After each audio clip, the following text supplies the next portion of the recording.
어린 시절 주말이 명화에서 본 잉그리드 버그만과 게리 쿠퍼의 키스신의 여운이 아직도 가시지 않는다. 저는 키스하는 법을 잘 몰라요. 잘 알았다면 당신에게 키스를 했을 텐데. 키스할 때 코는 어느 방향으로 가야 하죠? 초등학생이었던 나는 잉그리드 버그만의 이 대사로 키스라는 것이 참으로 녹록지 않은 것이로구나 생각했다. 그리고 코 가는 방향을 머릿속에 입력했더랬다. 세월이 흘러 키스를 얼마나 했는지 기억도 안 날 만큼의 나이를 먹고서야 이 작품의 원작인 해밍웨이의 누구를 위하여 종은 울리나를 읽었다. 그리고 여기서 말하는 키스가 사랑의 키스만이 아니라는 것도 뒤늦게 알게 되었다.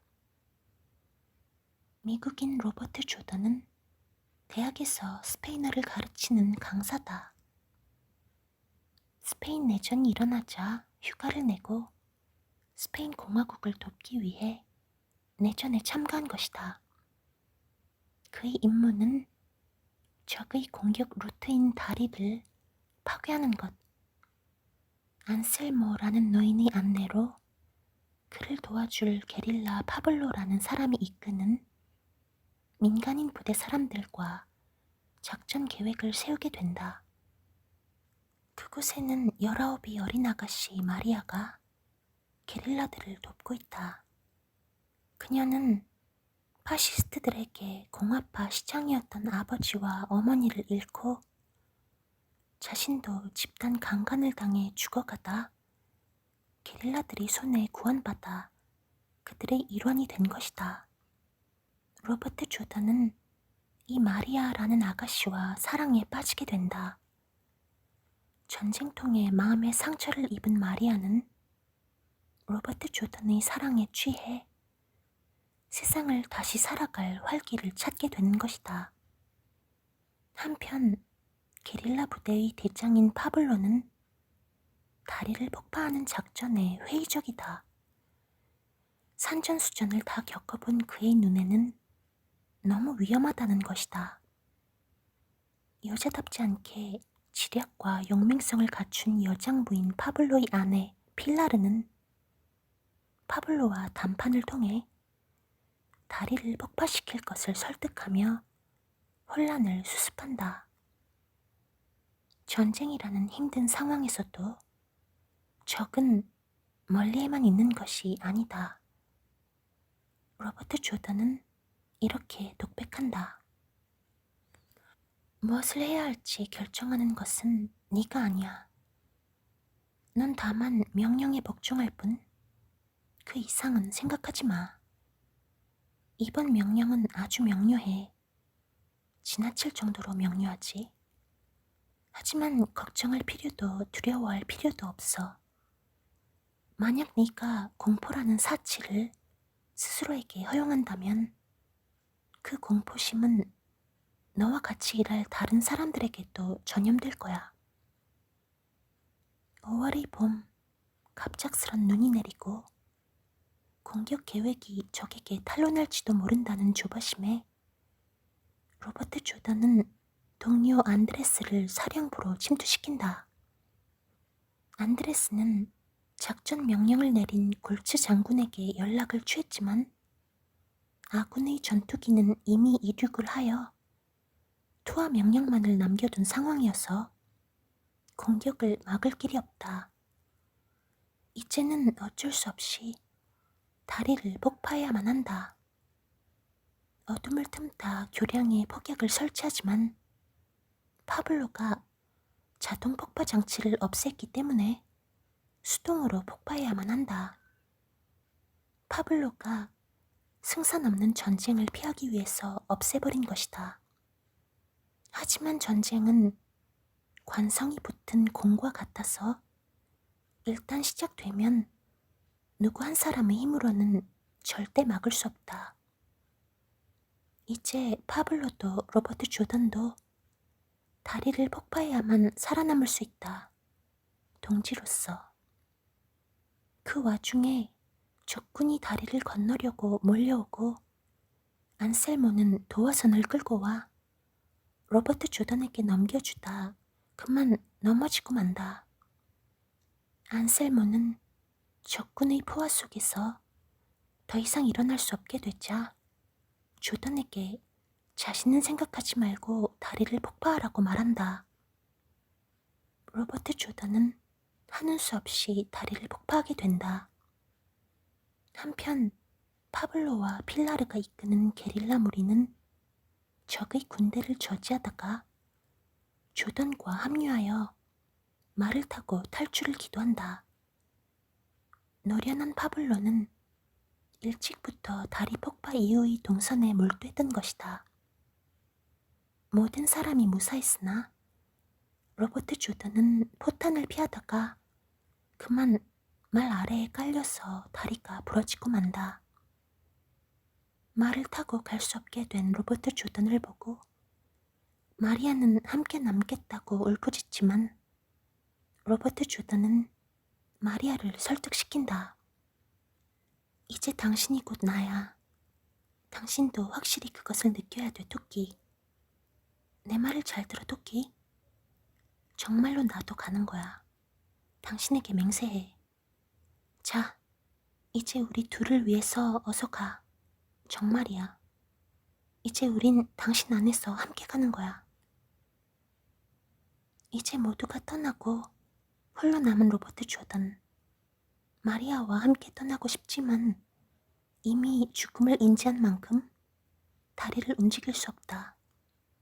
그리고는 스스로를 대견하게 생각한다. 나는 내가 믿고 있던 것을 위해 지난 1년 동안 싸워왔지. 만약 우리가 여기서 승리를 거두면 우린 어디서나 승리를 거두게 될 거야. 이 세계는 아름다운 것이고 그것을 위해 싸울 만한 가치가 있는 것이지. 그래서 이 세계를 떠나기가 싫은 거야. 이렇게 훌륭한 삶을 보낼 수 있었으니 넌 행운아였어. 적이 다가오자 기관총을 당길 준비를 하면서 이야기는 끝이 난다. 어떤 사람도 혼자서는 온전한 삶이 아니다. 모든 사람은 대륙의 한 조각, 본토의 일부이니 흙 한 덩이가 바닷물에 씻겨 내려가면 유럽 땅은 그만큼 줄어들기 마련이다.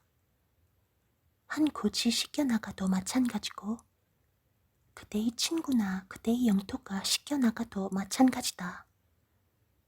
어떤 사람의 죽음도 그만큼 나를 줄어들게 한다. 나는 인류에 속해 있기 때문이다. 그러니 누구를 위하여 종은 울리나 알려고 사람을 보내지 마라. 그것은 그대를 위하여 울리는 것이니. 존 던의 기도문. 해밍웨이의 역작 누구를 위하여 종은 울리나는 존 던의 기도문으로 시작한다. 번역가 김욱동에 따르면 이 글은 종소리가 들리는 곳에 있는 모든 사람은 대륙의 한 조각, 본토의 일부에 속한다는 의미라고 한다. 종은 바로 우리 자신을 위해 울리는 것이라는 의미다. 우리에게 전쟁도 마찬가지다. 누군가를 죽이는 것이 사실은 스스로를 죽이는 것이다. 그것이 바로 누구를 위하여 종은 울리나 라는 문장이 의미하는 뜻이다. 파블로가 자동 폭파 장치를 강물에 버리는 바람에 작전은 꼬이고 동료인 안셀모도 죽는다. 그러나 시종일관 로버트 조던은 파블로를 용서한다. 우리 민족의 비극인 한국 전쟁도 그렇고 스페인 내전도 모두 동료들끼리 죽이려고 해서 일어난 전쟁이다. 로버트 조던이 파블로를 죽여버리려고 총을 잡은 게 한두 번이 아니다. 그러나 그의 잠재의식 속에는 그런 상황만은 면해야 한다는 생각이 강렬했다. 동료들끼리 싸우면 안 된다. 민족끼리 싸우면 안 된다. 알지만 잘 안 된다. 심지어 같은 당에서도 당대표를 뽑을 때 끝까지 파헤치고 폭로하는 불상스러운 장면을 항상 목격하지 않는가? 싸우지 말아야 한다는 말만큼 쉽게 던질 수 없는 말이 또 있을까? 우여곡절이 있었지만 난 로버트 조던이 파블로를 죽이지 않은 점이 해밍웨이의 첫 번째 메시지가 아닐까 싶다. 그리고 가장 중요한 두 번째 메시지는 전쟁과 삶 속의 마리아는 지금 그리고 현재라는 존재이다. 로버트 조던에게도 마리아에게도 전쟁은 미래를 위한 지금의 싸움이 아니다. 그저 태양이 떠오르는 오늘이다. 왜 우리는 미래를 위해 지금을 포기해야 하는가? 그래서 로버트 조던은 마리아를 사랑한다. 마리아도 로버트 조던을 사랑한다. 그들이 간절히 외치던 희망의 삶은 지금 행복한 것이다. 삶에 지친 우리는 전쟁이 우리의 삶을 변화시킬 것이라 생각한다.